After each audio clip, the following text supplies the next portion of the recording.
வணக்கம் நண்பர்களே. இன்றைய ப்ரோமோவில் யாரும் எதிர்பார்க்காத ஒரு பெரிய முடிவை கல்யாணி எடுக்கப் போகிறாரா என்ற கேள்வியே ரசிகர்கள் மத்தியில் பெரிய எதிர்பார்ப்பை ஏற்படுத்தியுள்ளது. ப்ரோமோவின் தொடக்கத்தில் வித்யா கல்யாணியின் வீட்டிற்கு வருகிறார். அப்பொழுது கல்யாணியின் அம்மா, நீயாவது அடிக்கடி வீட்டுக்கு வரலாமே, எல்லோரும் ஒதுங்கி நின்றாலும் நீ மட்டும் கல்யாணியிடம் பேசாமல் இருக்காதே என்று வருத்தத்துடன் கூறுகிறார். அதற்கு வித்யா, எனக்கு கல்யாணி மீது எந்த கோபமும் இல்லை, ஆனால் அவள்தான் எல்லோரிடமிருந்தும் விலகி இருக்கிறாள் என்று பதில் சொல்லுகிறார். இதற்கிடையில் கல்யாணி குறித்து அவரது அம்மா சொல்லும் விஷயம் அனைவரையும் அதிர்ச்சியில் ஆழ்த்துகிறது.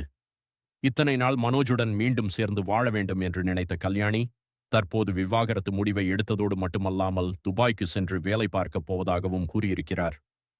இந்த முடிவு குடும்பத்தினருக்கு மிகப்பெரிய அதிர்ச்சியை கொடுக்கிறது. குறிப்பாக கிருஷின் எதிர்காலம் என்ன ஆகும் என்ற கவலை அனைவரின் மனதிலும் உருவாகிறது. குழந்தையின் படிப்பு, குடும்பத்தின் நிலைமை, அம்மாவின் உடல்நிலை என பல கேள்விகள் எழுகின்றன. அதன் பிறகு கல்யாணி நேரடியாக தனது முடிவை தெரிவிக்கிறார். இந்த ஊரில் என்னால் இனிமேல் நிம்மதியாக வாழ முடியாது. மனோஜுடன் சேர்ந்து வாழ வேண்டும் என்று நினைத்தேன். ஆனால் அவர் அந்த வாழ்க்கையை விரும்பவில்லை. அதனால் இனி யாரையும் கட்டாயப்படுத்த விரும்பவில்லை என்று மிகவும் உணர்ச்சிபூர்வமாக பேசுகிறார். இங்கே ஒரு புதிய திருப்பமாக கல்யாணி தனது வாழ்க்கையை புதிதாக தொடங்க வேண்டும் என்ற எண்ணத்தில் வெளிநாடு செல்ல முடிவு செய்திருக்கலாம் என்று தோன்றுகிறது. இது ஓட்டம் அல்ல, வாழ்க்கையை மீண்டும் கட்டியெழுப்பும் முயற்சி என்றும் சிலர் கருதலாம். வித்யா இதை ஏற்றுக்கொள்ள முடியாமல் கடந்த காலத்தில் நடந்த சில விஷயங்களை நினைவுபடுத்துகிறார். ஒரு காலத்தில் சொல்லப்பட்ட ஒரு பொய் இன்று நிஜமாக மாறும் சூழ்நிலையை உருவாக்கியுள்ளது என்று அவர் கூறுகிறார். இந்த வார்த்தைகள் கல்யாணியை மேலும் மனவேதனையில் ஆழ்த்துகின்றன. அதே நேரத்தில் கல்யாணியும் தனது தவறுகளை ஒப்புக்கொள்கிறார். நான் செய்த சில முடிவுகளின் விளைவுகளையே இன்று அனுபவித்து வருகிறேன் என்று அவர் கூறும் காட்சி இந்த ப்ரோமோவின் மிக முக்கியமான தருணமாக மாறுகிறது. ஆனால் இங்கே இன்னொரு கேள்வியும் எழுகிறது.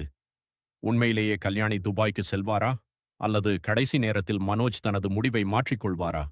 கிருஷின் எதிர்காலத்தை நினைத்து இருவரும் மீண்டும் ஒன்றாக வர வாய்ப்பு இருக்கிறதா? மேலும் துபாயில் இருக்கும் தோழியின் உதவியுடன் கல்யாணி புதிய வேலை வாழ்க்கையை தொடங்கினாலும் குடும்பத்தை விட்டு தனியாக வாழ்வது அவளுக்கு எளிதான விஷயமாக இருக்காது. அதனால் கடைசி நேரத்தில் ஒரு பெரிய திருப்பம் ஏற்படவும் வாய்ப்பு இருக்கிறது.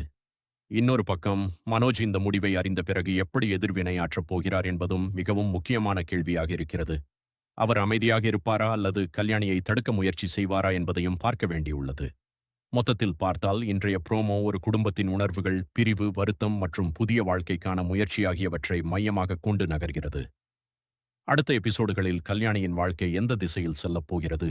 துபாய் பயணம் உண்மையாக நடக்குமா? மனோஜ் மற்றும் கல்யாணி மீண்டும் இணைவார்களா என்பதை காத்திருந்து பார்க்கலாம்.